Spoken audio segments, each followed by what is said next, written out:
Connor and I were just talking offline because for the last 2 weeks, and we felt a trend for the last 2 months, I would say, but really for the last 2 weeks, it has been almost every single day that a major tech company has announced layoffs. And in every single one of these cases, they always say, this is due to AI, or this is so that we can invest more in AI infrastructure, or so we can invest more in our AI plans and programs. And I mean, it's crazy. I went over to my website, aichatdaily.com, which is where I have like daily news for, all of everything happening in AI. And I just searched for the word layoff.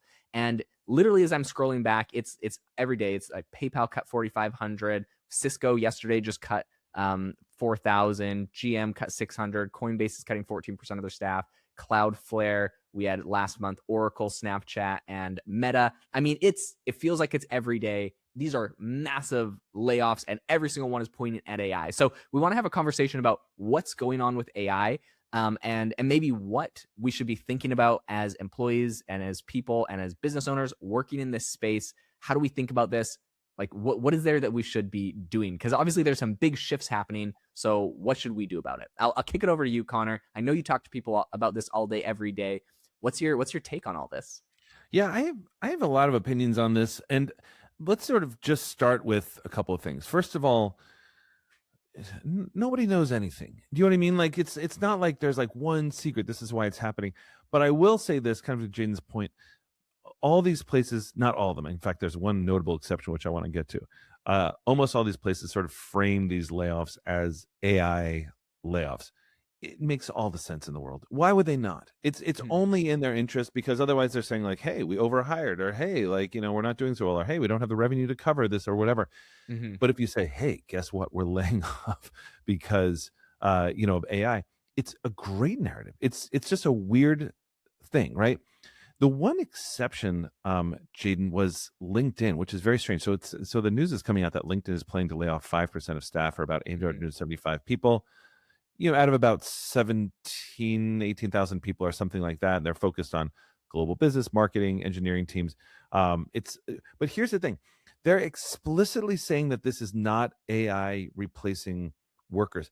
And this is really interesting because the CEO of LinkedIn and their head of I can't remember what they call it, economic growth or something, that's Anish Raman, came out with this giant book, which is a bestseller, and it's called Open to Work, right? So they better be careful. By the way, I was in that book. If you read that book, I can't remember what page I'm on, but I was interviewed in it, all that kind of stuff, just because they're thinking like, what does this look like in the new era? So it would be hard for LinkedIn to put this out as kind of like this giant thing and then say, crap, you know what I mean? Like, we ended up laying off all these people because we couldn't figure out how to do this. So just know, first of all, that the media loves the narrative. The media loves two narratives. First of all, AI is killing everybody's heads. Yep. Secondly, job layoffs are happening. And also, by the way, data centers are unbelievably unpopular now, which is a little, I get it, but it's a little maddening. So, and especially with an election cycle coming up, Jaden. Jaden and I, we love to fight about politics, like behind the scenes and things like that. But like, I'm joking about this, obviously, but when we think about this, like, any politician on the far right or far left, you name it, they are going to say that they hate AI because Yeah. there's nothing in it for them. Nothing. So Jane, first of all, on that, I want to kind of give you a chance to sort of like your thoughts on the layoffs. And then I have some thoughts that I've been sharing with people of late about what to do if you are laid off. By the way, shout out to our friend Allie K. Miller, who also has done a couple posts on this. I love her Yes. posts on this. But I'll just sort of say like how we do it when we're at AI Mindset when we're thinking about this. But Jaden, other thoughts on layoffs before we dive into that?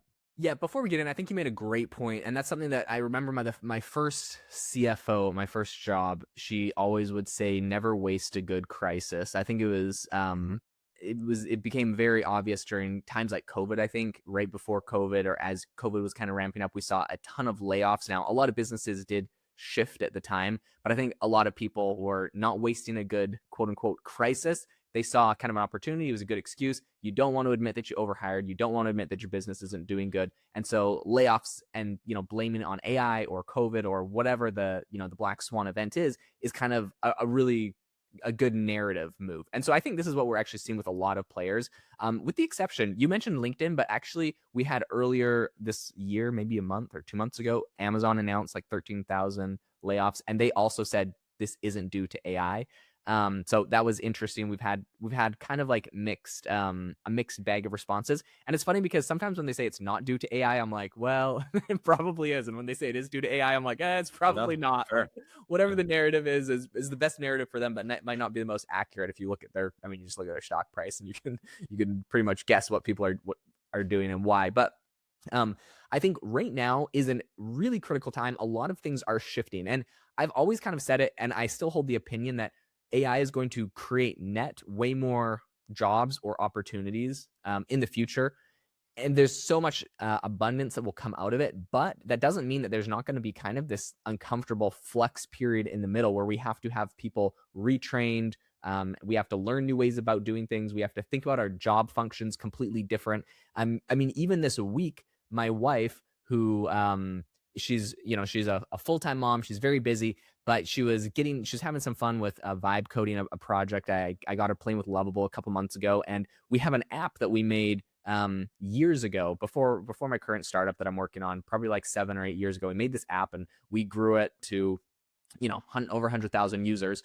And Easy. and it was kind of like her vision from the start. But we always had this problem with that business where developers were super expensive and there was always bugs, and it always took forever to get anything done. And it kind of burnt us out to some point where I just kind of started a new company. We got it to a good point. It was profitable. We just kind of ran itself for a couple years, but we didn't do too much to it. Well, flash forward to now, all of a sudden she's sitting on the couch, or yesterday, I guess, and she was like, hey, like I want to like vibe code and like work on this app. And I'm like, oh, really? Anyways, she would get it downloaded on the computer. She's rebuilding the entire thing from scratch on Swift, and it's like native, tied into whatever our old backend was. So all the backend's the same. But anyways, she's rebuilding the whole thing from scratch. She is a stay-at-home mom. She did study computer science, to be fair, but I didn't, and I also am building an app, so I don't know if that's like a good excuse. But regardless, anyone that was not working on something before has the tools and is completely empowered to do virtually anything with Claude Cowork specifically. I think because it controls your computer. It like you. I do not know anything about code, and I have built 2 SaaSes and 2 apps in the last 3 months, and they're amazing and crazy, and they revolutionized my business. Anyone has that opportunity. And so I think because of that, a lot of things are shifting in business and in work. And I have people calling me all the time like, hey, I work at Amazon and I made this thing internally. Now everyone's using it and it's blowing up and we're having this huge opportunity. Like, what do I do? How do I capitalize? There's these really incredible moments being made. And so all I will say is there's so many amazing opportunities. Look for those opportunities in your job function, in your career. Whether your company is going through a shift or not, that kind of comes and goes. Economies shift and go, but the skill set that you're learning from these tools, you'll be able to take to your next place, start your own thing, or continue to thrive in your own career. So absolutely, today is the day to look at everything that's out there. And if you're listening to the podcast, I know I'm preaching to the choir, but if you're listening to the podcast, preaching to the choir, take what is out there and absolutely, you have to use it to its fullest potential. Use things to Yeah. their absolute fullest potential, and you will be thriving in the shifts of the economy. Jaden's wife, by the way, it's funny we could do a whole show on her. She's like she's a singer. She's sort of like a kind of a faith-based singer. She has like an album on Spotify. She's just like this Renaissance woman who's like raising 3 kids and doing vibe coding. It's yeah, Jaden and his wife, guys. You have no idea. You have no idea. I want to do like entire podcasts of like what did the Schaefers do this week? Because it's bizarre mad. Because it comes out of nowhere. Where Jaden's just like, oh yeah, we have like 100,000 downloads, every hour. I'm like, what? He's like, yeah. On this, anyway, okay. What do we do if we are either sort of like at risk or fearful of losing our job? Entry level people, and you're definitely like whether you're a parent or you're looking for jobs yourself or whatever. Like, how do we think about this? I'll tell you like what I have found from talking to so we get to go out to big companies a lot, Gene. I know I say that a lot, but like it's important because people know that this is not something I'm coming up with. This is something that I'm learning from senior leadership teams at just a ton of the biggest companies in the world. And this was yesterday at Morgan Stanley when I was sort of like doing a big thing for Morgan Stanley, and we were like talking with a ton of their people. I can't say who we're talking to, but there's a ton of people who work with Morgan Stanley. And we were talking a ton about all this stuff. Like, what does it look like? And Jaden, we should do a separate podcast, maybe just on ROI, actually, which would be kind of cool. Okay, for next time. But for this one, I'll tell you what I see from senior leadership teams and what they want all the time Everybody's job, I'm not saying everybody's job is at risk. It's not like AI comes and just like flips out a job and that's it. Now, this person doesn't have to do this job because we have AI agents. Guys, that is not how this works, because processes are very sticky inside big organizations. They can't just bring in AI to do it. Also, AI can't do entire jobs. AI just does specific tasks, and even agents break down. They are not overly reliable at this very moment to do that. Agents tend to work behind the scenes. They tend to speed up certain processes. But I'll tell you what I hear from leaders more than anything else, and this is what I want people to really take to heart. They are looking for people to figure out new processes for them. This is very, very important. And again, I don't usually sort of say very, very, very, but guys, I promise, I urge you to just like hear me out for this next 60 seconds or so.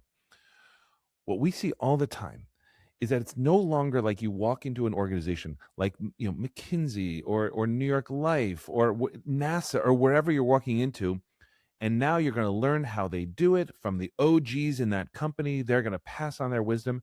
Guys, that day is passing. What they know when you're walking into a company, they know what good looks like, and that's a huge advantage.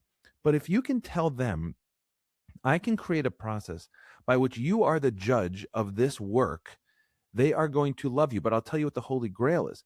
If you can elevate a team around you, that's it. But you have to spell this out. Let me tell you what does not work. What does not work is coming in and saying, hey, I'm amazing at AI. I can help you. Look what I do. I do this and this and this. It doesn't matter. The reason it doesn't matter is because, first of all, that's table stakes. Everybody coming in should be able to do that. But secondly, whatever you're bringing in, they are not ready for. And what I mean by that is you could be like an MIT engineer and say, hey, little girl at the lemonade stand, like, I know you have a card table and lemons and sugar and water, but I can get you distribution. And she's like, how? And you're like, well, do you have any servers? She's like, no, I have a card table and lemon and sugar. And they're not ready for it. So that's not overly helpful. I'll tell you what is helpful. If you can come in and say, here's what I believe can help you in terms of your process right now. If you can figure out enough about that company to understand what drives value, especially in the team that you are going to join, then come to them and say, hey, here are some processes that I've been messing around with that other people on your team will be able to pick up. We're going to be able to replicate this, because here's the main point. Leaders do not know what they need. We were working with a giant bank, and I kind of got in trouble probably last week, because they were like, aren't you going to ask us about us? I'm like, no, not yet, because we have to first understand, like how the human brain works, all that kind of stuff. And then we're going to say, okay, now let's talk about what drives value for you. And now, knowing what drives value for you, here's how we're going to change the process. But the first thing people should do when they're getting like ready to sort of like enter a new job or something like that is to figure out, like, what does the team do? What drives value? And then you come in not with what your skills are, but with how you are going to augment them and their team and shift processes and come in with ideas. And guess who's going to come up with those ideas? Claude. You don't have to come up with it. That's the entire point around this. And I think that's just so, so critical. 100%. The last thing I want to say on all of this is I think we might have covered this, but if not, OpenAI did just launch a new company called the OpenAI Deployment Yeah. Company. And there's actually been a number of these that they partnered with PE firms. Anthropic has done a couple, but I think there was like a $4 billion one that OpenAI did with a bunch of PE firms.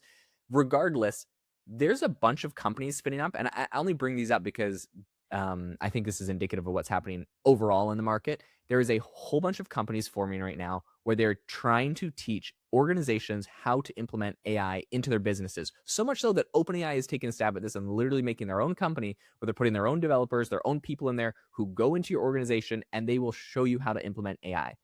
For people listening today that are inside of a company that are understanding how to implement AI or learning how to implement AI in your company, you are this person. And if you're not, become this person inside of your organization. Because if you're this person inside your organization, number one, your organization doesn't have to hire the OpenAI deployment company. That would be fantastic for them. But number two, no matter where you go, you have that experience. And this is the number one job function that every single business is looking for. OpenAI would not be spinning up a $4 billion company. And by the way, this isn't the only one. They've done like a few of these. Anthropic is doing some. I'm talking to many people that are spinning up their own businesses with their service-based businesses, just helping even small businesses automate things with AI, doing phone answering machines, all sorts of stuff, right?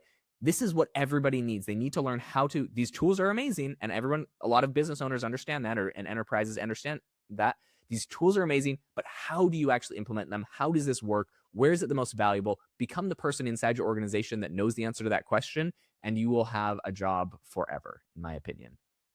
Totally agree. Totally agree. Listen, guys, if you enjoyed this episode, we would love if you leave a rating review. Jade and I are calculating. We did the math. We ran it through AI. It seems like we need 33. Folks, are there 33 people out there? Jane, we need to do a telethon. Are there 33 people out there? 33 brave souls who, if you haven't, we will do a countdown on this to sort of see where we are. So don't embarrass us. Don't have us come on like future episodes and be like, okay, none of you did it. 33. so 33. We would be really grateful. Honestly, it's just a huge metric for us. It helps people find the show. It just helps us out. But mostly we just love to see that number tick up. It makes us feel great. We love doing this with you guys. Anyway, leave a rating, leave a review. We'll be so grateful, and we will see you on the next episode.